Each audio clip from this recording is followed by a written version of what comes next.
Hey guys, and welcome back to another episode of Mondays with me, Dr. Crystal. I feel like every video lately I'm in a different spot, but I just got these new chairs and so I wanted to record in here today. So I hope you're enjoying the tour of my house. Seriously, if someone wants to come try one out, there's another one right here, and Heather won't be moving in until August, so I need somebody to come sit with me. So in medicine, there are a ton of different email subscriptions you can join. Some of them are for like journals. They will send you the latest articles and research that people are coming out with. Some of them are just kind of news related. Anyways, there's one called Medscape, and they send a few emails a week. Sometimes it's kind of silly stuff, sometimes it's news stuff. It just kind of keeps you up to date on what's going on in the world of medicine. I personally feel like sometimes the headlines are a little misleading, but if you click into it and read about what's going on, you can always do further research to figure out what is actually going on. So one I saw recently piqued my interest because it was a fun one, and it actually didn't come through my email. I saw it come across my Facebook, and I haven't looked at it yet because I wanted to look at it with you guys.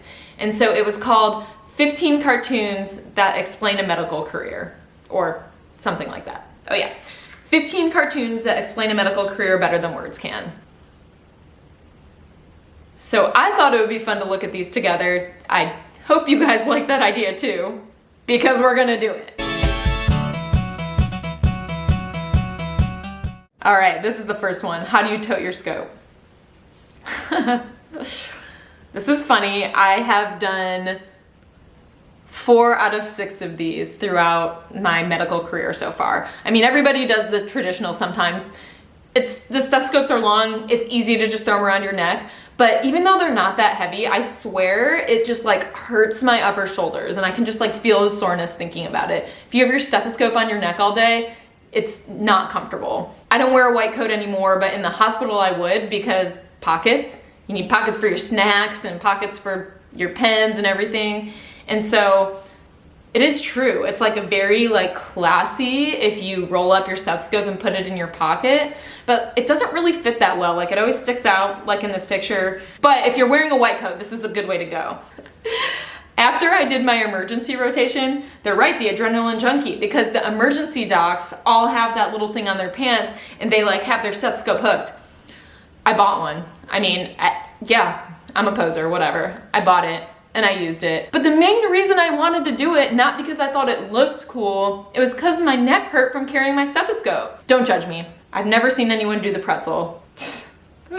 So this guy is a medical student, and you can tell by his short white coat. So that's how you know a medical student when you're in the hospital. You know, when you become a resident or a fully fledged doctor, you get the long white coat that sweeps all the way to the floor. But as a med student, you know it's a med student because it's cutting right there, especially if you're a tall guy. So this guy's a med student. Actually, there's a little explanation on here just saying like some days nothing seems to be going right as a med student.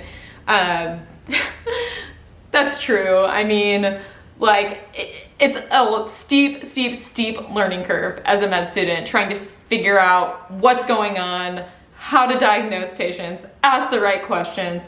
And some days you just feel like you can't do anything right, like put the right end of the stethoscope on the patient. Although I've never seen anybody do this.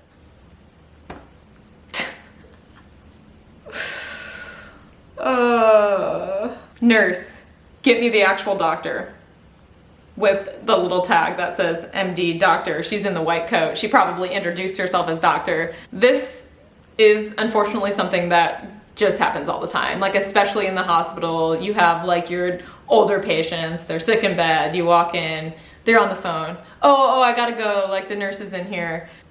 I really believe times are changing, but this still happens all the time. So this guy's a little kidney, and I guess he doesn't feel very well. Oh geez. Around him are all different things that can happen to the kidney. Kidneys are very, very complicated. A lot of parts of the physiology of the human body are very complicated, but the kidney was one of the hardest things for me to learn. I remember struggling through it in med school. There's just so many things that can go wrong. So basically this person was trying to find a nice way to remember all these things, which, yeah. So this is about different times in your medical career. So you see the med student, there's the short white coat again. Their pockets are stuffed with everything. You never know what you might need. I see a tuning fork, there's stethoscopes in there. What else? Looks like they got some gloves, papers, pens. This is so true. You need to be prepared for everything. Somebody might ask for something, you have to give it to them. Your pockets are weighed down. Hopefully they have some snacks in there. Okay, intern, finally get that long white coat.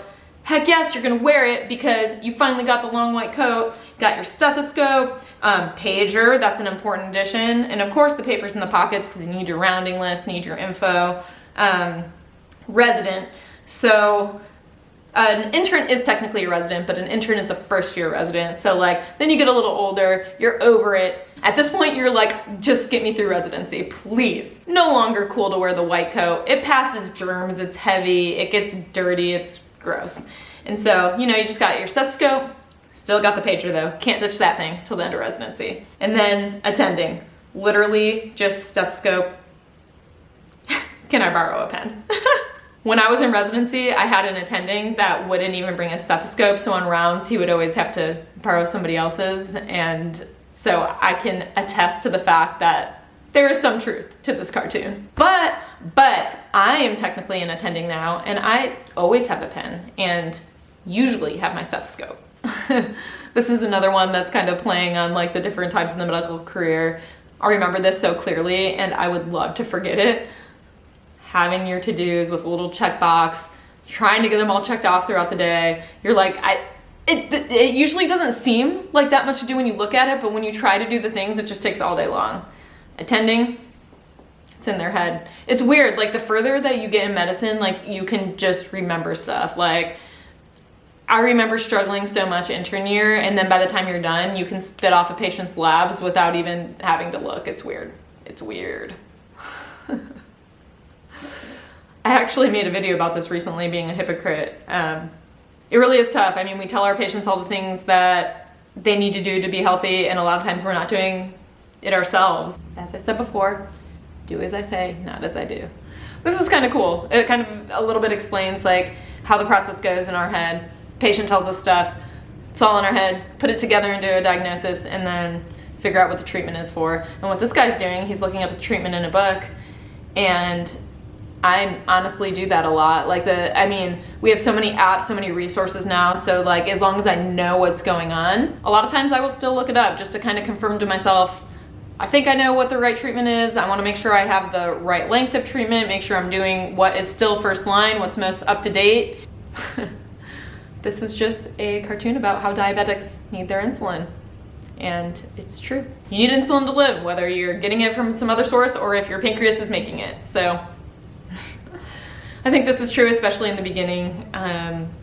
You're in charge of people's health, and you have to make decisions for them that could have an effect on their future and an effect on the way they feel, and sometimes even life and death. And so there is definitely some fear in the beginning, and I don't know about other people, but like I definitely had some self-doubt. How are you supposed to learn in such a short time everything you need to know to keep this person healthy, keep them alive? There were definitely some decisions I've made in the past where I doubted myself a little bit, and that's why we have the hierarchy in medicine. You know, you start off as a med student. If you have questions, you have people above you to ask. I think one important thing that you come to realize is that you are never alone in medicine.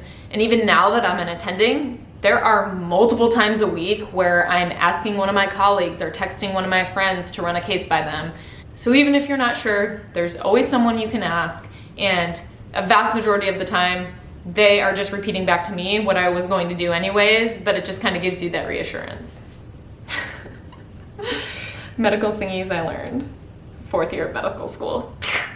Oh man, 4th year of med school was literally the best year of my life because, well, 1st and 2nd year, you're in the classroom.